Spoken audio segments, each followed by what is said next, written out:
I'm Veronica Marshall at the Capitol. This week on Senate Spotlight, in an emergency, you need to know who to trust. And when people impersonate law enforcement, that trust is damaged.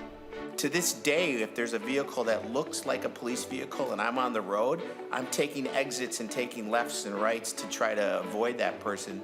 The latest efforts to restore public trust in law enforcement. Plus, we're discovering all these chemicals now that are polluting our water.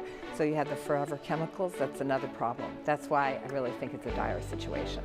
More details on why the state must act now to pass a bonding bill with local projects. And academic success and empty stomachs don't go together. That's why there's a new push to give Minnesota's students healthier options at school. We want to give our students the choices, but we also want to promote healthy choices in our schools. That's all coming up. Senate Spotlight is produced by the Minnesota Senate and Senate Media Services. A man disguised as a police officer and driving an SUV equipped with flashing lights used his perceived authority to kill one lawmaker and severely injure another last year. Now, Minnesota is one step closer to making the crime of posing as a peace officer a felony.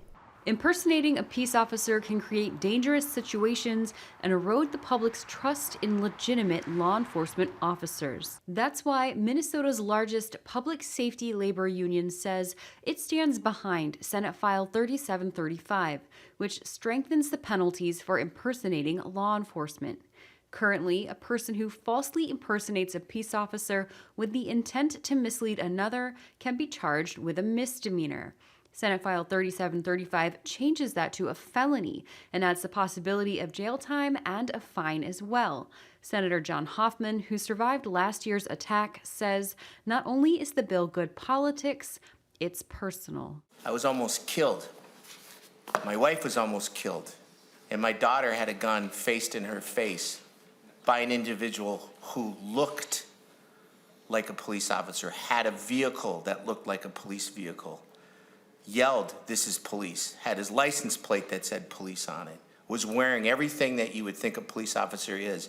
But you know what, Mr. Chair, he was not a police officer. This bill helps reinforce trust in legitimate law enforcement officers in our state and sends a clear signal to people that they will face stiff and severe consequences if they violate that trust. Senator Hoffman has another bill that aims to prevent more attacks like the one his family experienced. Senate File 4235 bans public safety vehicles from being sold to the public if they haven't been stripped of law enforcement identifiers, like equipment or insignias, so that no one can be misled about who's behind the wheel. What woke me up at 2 o'clock in the morning was the light bar in the neighborhood and the pounding on the door. And that light bar should not have been in his hands. Both bills passed out of the Judiciary and Public Safety Committee unanimously and move on to their next committees. When it comes to improving public safety, you might not think about infrastructure, but well-maintained bridges and roads can prevent accidents and help communities respond to emergencies. Water treatment and sanitation systems protect the public's health, and stormwater management systems can prevent flooding and reduce water pollution. But will Minnesota invest in infrastructure this year by passing a bonding bill? Senator Sandy Pappas, chair of the Capital Investment Committee, shares her thoughts. Senator, welcome to Senate Spotlight. Thank you so much for having me today. Over the interim, you and your committee members traveled across the state to look at some of the bonding proposals you've received. You've previously called that situation dire. So what did you see during this tour? We were all over the state. We will do the Northwest, the Northeast, the Southwest, the Southeast, Central, and the Minneapolis-Saint Paul Twin Cities, broader Twin Cities area. And everywhere we went, it was water and sewer infrastructure and road infrastructure. Also, you know, there were other things that we saw. State agencies also had a need. Higher ed certainly needed asset preservation, we call it, deferred maintenance, whatever you want to call it. It's like roofs and windows and things that are falling apart. And I think we have not done a good enough job in keeping up with all those needs. And that's why I said the situation is dire. And in addition, especially our water and sewer infrastructure, a lot of that was built during the Clean Air Act, 70s. So now we're talking about it being 50 years old. And it's outdated. You need to replace that infrastructure. It's aging.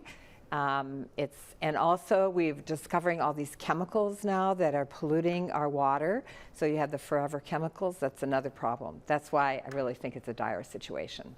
Was there anything that we could have done to prevent this, or is it simply a fact of aging infrastructure, which will happen, and costs rising, or both?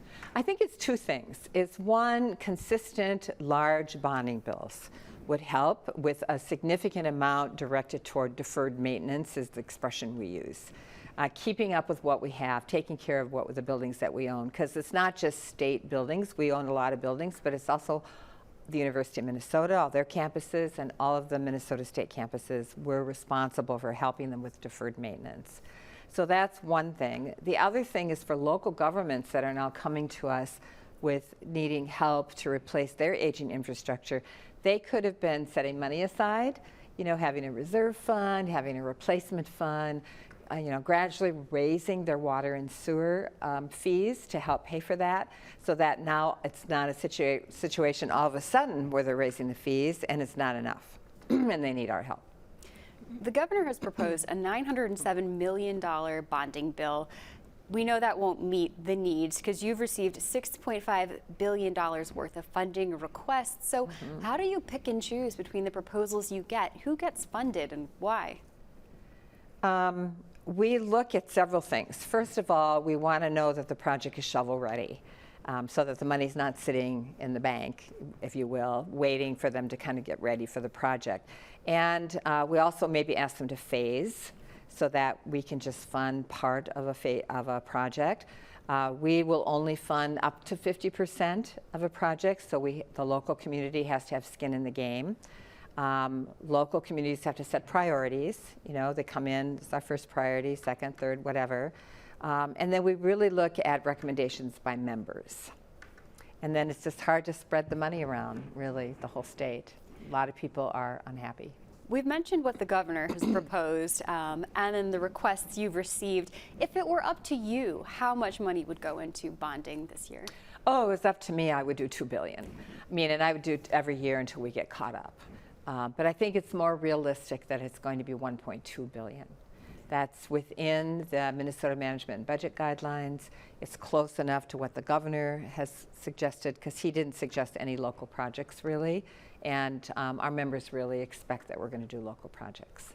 We know that the state is walking a very tight rope this session when it comes to the budget. Can infrastructure be prioritized? Yes, it can, because this is the bonding year, like we talked about originally. So it will cost us $21 million in debt this year, and then $159 in the next biennium. So out of however much we're going to spend, we have to set aside $180 million for the debt. Now this is a change, because in the past, that debt was just absorbed, what we call was absorbed into the forecast. So it was kind of spent, and it was as if it was paid for before we even saw the budget. But we changed that last year because we didn't think that we had actually given MMB the legal authorization to put it in the forecast, and we thought it was just more upfront that we say this is how much this bill is going to cost, in the next biennium, and we have to budget for that. When will we find out how much money is going into a bonding bill? Well, there's 4 bonding leads, Republican, Democrat, 2 of each in the House and the Senate. And so we will have that discussion, and then we'll have that discussion with leadership. So I would expect that dollar amount, which I'm guessing is going to be $1.2 billion, that will be determined maybe right after the break. And if that happens right then, how soon could money start flowing out to these projects? Well, unfortunately, the bonding bill tends to be the last bill we pass, which I really don't like that. So I would like to do an early bonding bill, because the earlier we pass it, then you're right, the earlier the money can flow.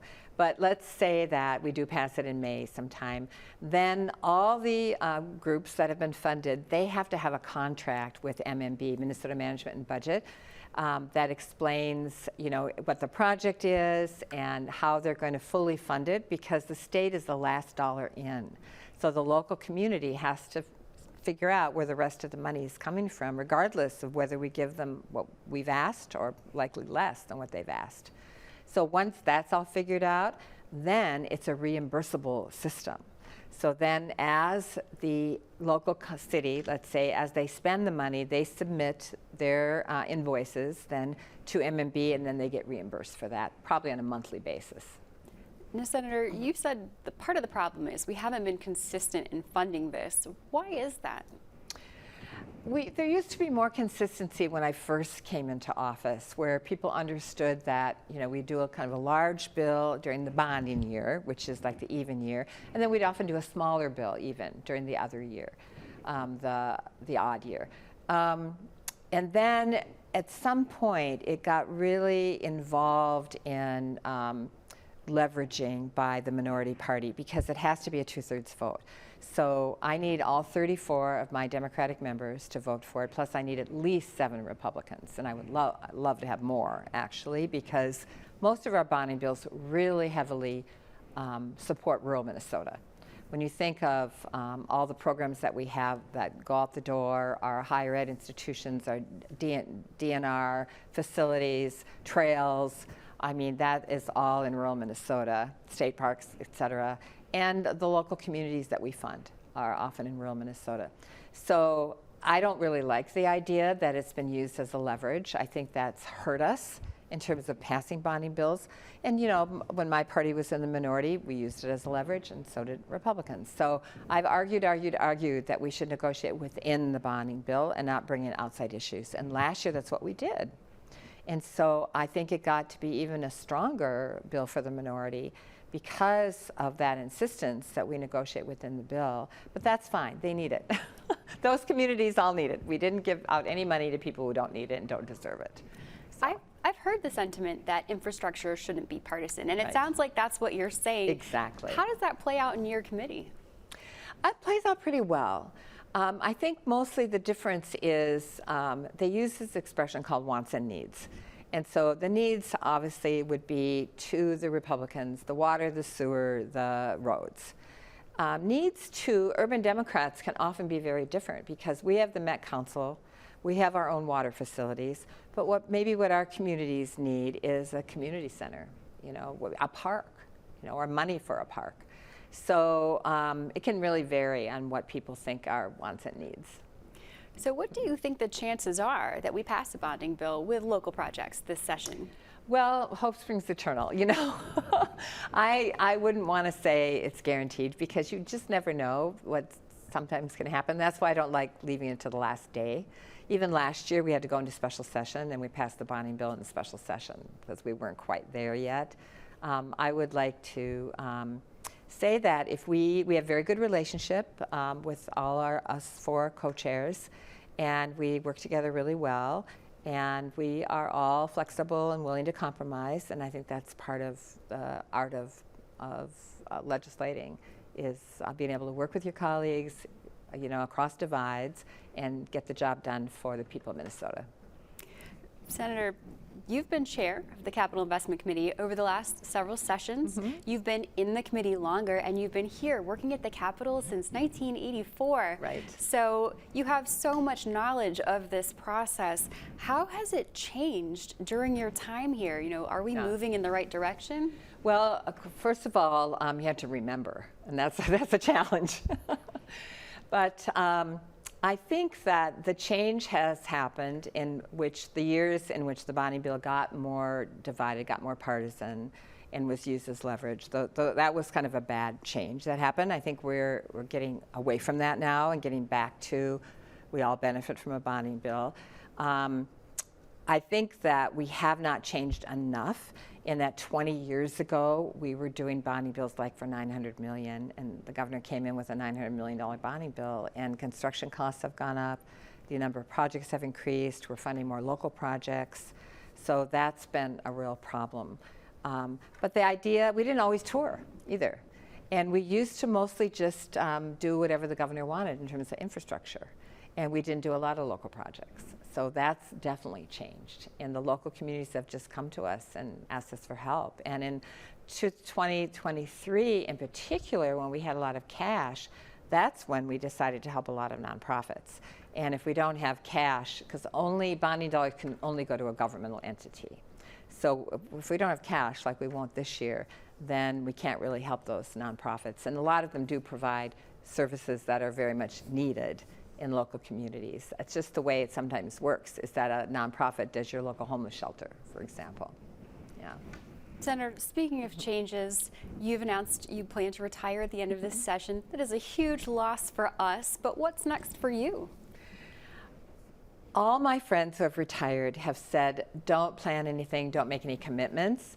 Just give yourself time to figure it out. So that's my plan, is not to plan.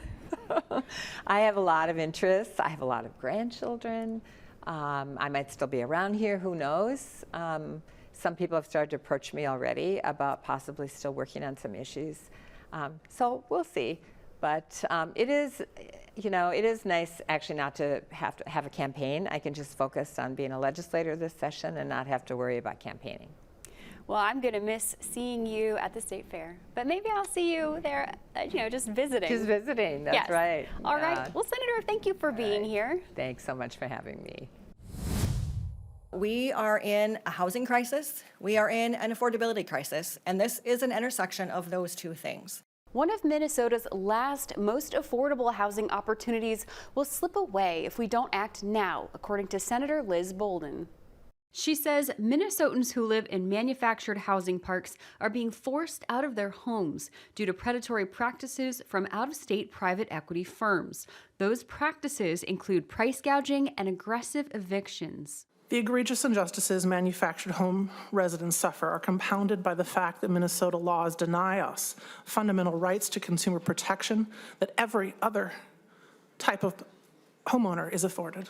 To protect the more than 180,000 Minnesotans who live in these parks, Bolden authored Senate File 2691, a bipartisan bill that creates a manufactured home park residents' Bill of Rights. The bill does three main things. It stops landlords from raising rent by more than 3% a year. It gives residents the opportunity to buy the park if it goes up for sale, and it strengthens resident protections. The bill's next stop is the Senate floor.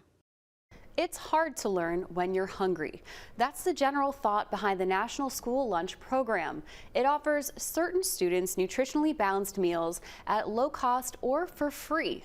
Minnesota went one step further, offering free meals for all students. And now there's a push to improve the program even more by giving students more choices. Senator, thank you for being here. Great to be here, Veronica. All right, now you have a bill, that's Senate File 3687, and you say it would give students more choices and opportunities. So tell me about that. Well, this legislation is modeled after the federal legislation that just passed bipartisanly and signed by President Trump a couple months ago to bring more choice to school students across Minnesota for milk consumption at lunch, and expanding to whole milk and other milk options that are currently not available under the milk policies since 2010 that have been limited to just skim milks and low-fat milks. Would your bill allow for non-dairy beverages as well?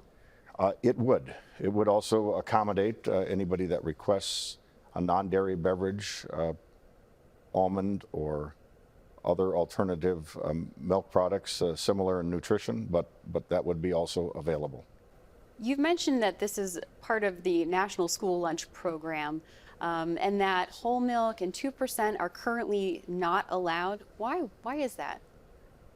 Well, that policy changed. It was a heavy-handed action by the federal government in 2010 that took away choice for students and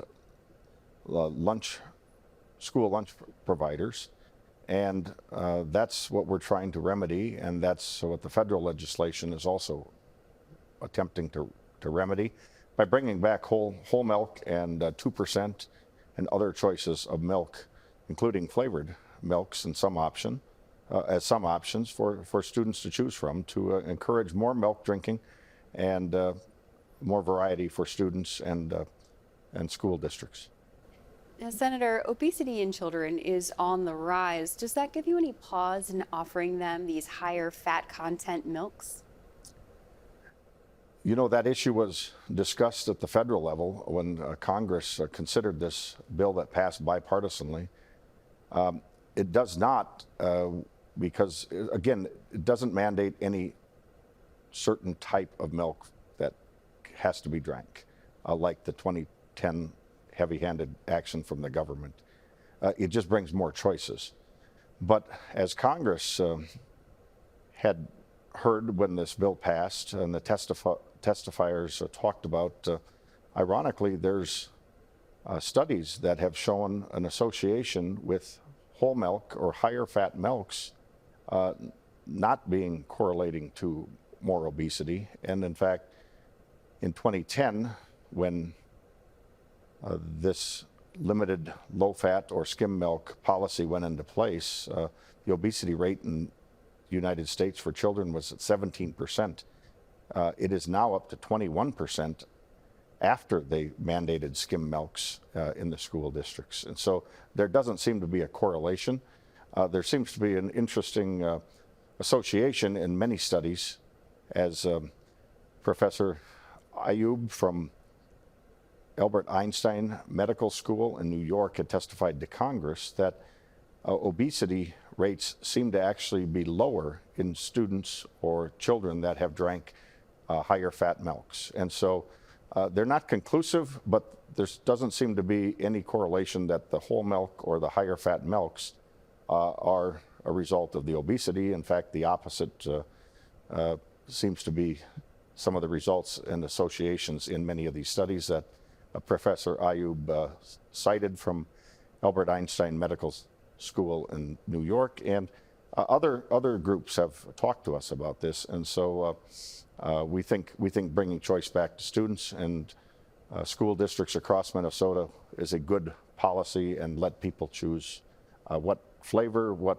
type, and what fat milk they desire, because we also want to help students develop healthy choices. Well, you mentioned more choices, and that's something that everyone can get behind. And to that end, the bill has bipartisan support. Does it have any critics? Largely, it's been supported bipartisanly by Democrats and Republicans. As a Republican author, I've welcomed bipartisan support. Very little criticism. One critic in committee, but that was all we heard. Many groups testified in favor of this. Many ag groups, Minnesota milk producers, Farm Bureau, Farm Union, and groups that just generally wanted to see this choice and option offered to our school students, so they can develop healthy choices and have healthy options. You mentioned committee. During committee, there was concern that having school systems stock all of these different options could create a burden for those systems. How do you respond to that? Well, that was maybe the most critique or criticism we had in committee, but as I answered in committee and again in the legislation, it doesn't mandate any type of milk that schools have to provide. It just opens up for choices for schools to offer whole milk and other milks. If the students do not want to consume, say, one type of milk, the school can adjust their orders, and they don't have to stock a milk that people don't want to purchase or drink in their school, and they can fill that with whole milk, 2% chocolate milks, or other flavored milks that meet nutritional standards that ultimately is the goal, to have students drink healthy choices and consume more products of their choice. Right. So it's not a requirement, it's an opportunity. It is an opportunity for schools, which right now and previously, since 2010, haven't been able to offer this to students. And in many cases, we've heard anecdotal stories about milk consumption go down or milk waste be a big problem in our schools. And so those are all positive things that can change with more choice left to the school districts and the students with their desires. And of course, parents can have some impact and influence with their local school districts. Another positive thing that was mentioned was that your bill could give school food services staff more creativity with their menus. But I'm wondering, does the impact of your bill reach beyond our school walls? Could it impact farmers or our economy? It certainly can, and that's part of the motivation of the legislation. We want to give our students the choices, but we also want to promote healthy choices in our schools that students can pick, and it benefits farmers. The dairy farmers are the obvious ones. That milk is cartoned right here in Minnesota, produced off of Minnesota dairy farms. Those are tax-paying businesses and help pay for the schools' costs in their communities. And so it really is an economic driver for our farmers and our communities to have this milk as a healthy choice, once again, back in our school districts. And it really is part of the whole economic cycle that we want to keep healthy here in Minnesota and promote more students getting healthy milk choices for their lunch options, and not to have milk that they throw away, because we've heard stories about high milk waste with these previous limited options of just skim and low-fat milk, and that's not good for anybody, and we don't want to see milk and food thrown away. And there's been reports by many that more choices and whole milk choices and 2% choices are the most desired choices by students, and it will eliminate or much lessen the milk that's gotten thrown away in our school lunch programs, as well as encouraging more students to drink milk as a healthy choice during lunch. Now, Senator, we started this conversation talking about milk. I want to bring it back to milk. You've said choice is very important to you. So to that end, we have a flight of milks for you to choose from. During that committee meeting, you mentioned several flavors. So we have a variety here for you. We have banana milk, almond, oat, cookies and cream, chocolate, and root beer, which we had never heard of until you mentioned it. So tell me, which one would you like to start with? Well, Veronica, that is a smorgasbord of choices. Hard to pick from, but this kind of mimics the idea behind this legislation, as students could pick from lots of great dairy products. I will probably start with the root beer flavored milk, if that works. Here you are, Senator.